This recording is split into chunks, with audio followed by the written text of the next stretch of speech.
Renungan harian ini diadaptasi dari buku renungan harian Star Bina Warga GKI. Jangan pernah menyerah, jangan berputus asa.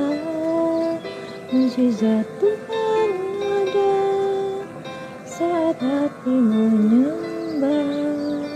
Jangan pernah menyerah, jangan berputus asa. Mukjizat Tuhan ada bagi yang setia dan percaya.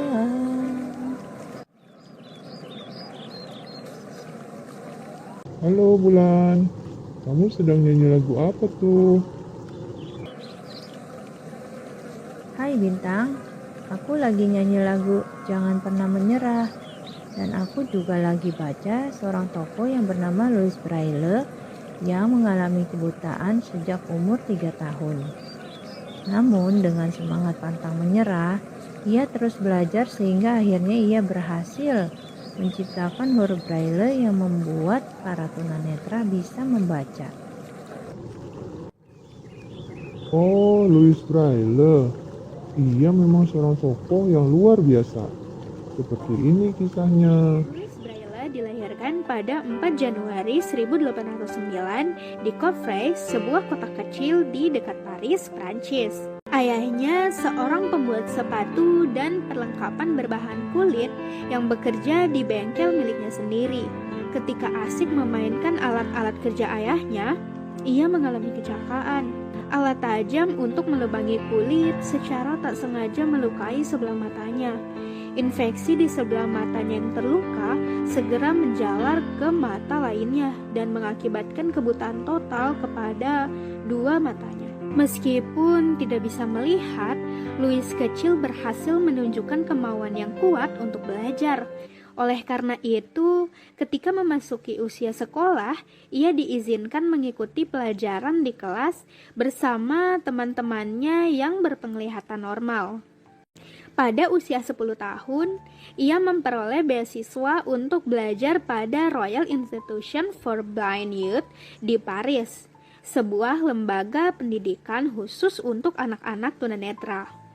Di sana, ia belajar membaca huruf-huruf yang dicetak timbul pada kertas dengan cara merabanya. Suatu hari, seorang kapten angkatan bersenjata Prancis, Charles Barbier, berkunjung ke sekolah Louis.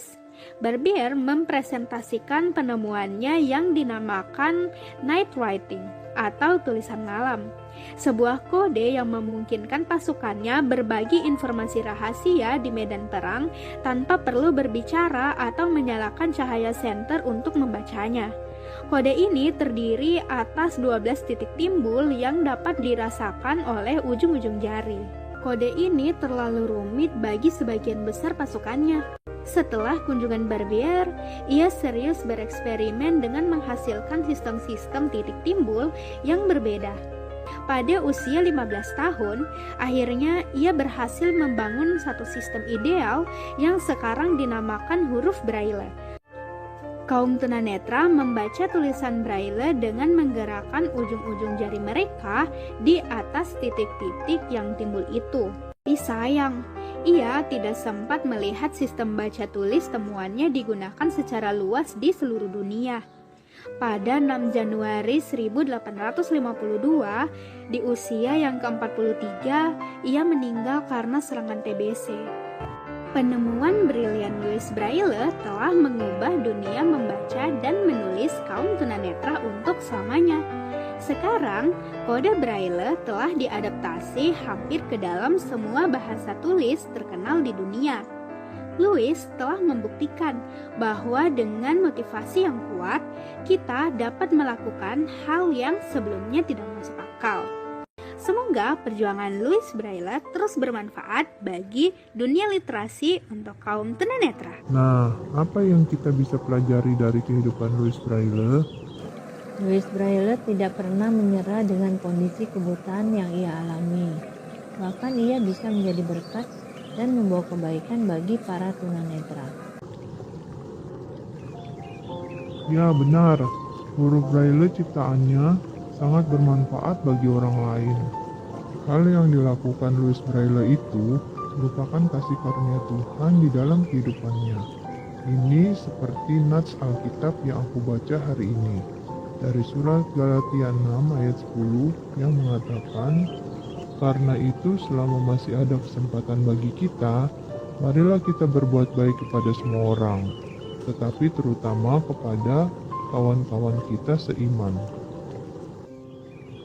Nah, adik-adik, Alkitab mengajarkan kepada kita untuk selalu berbuat baik. Menurut adik-adik, perbuatan baik apakah yang kalian bisa lakukan? Misalnya, kepada papa, mama, teman, dan orang lain.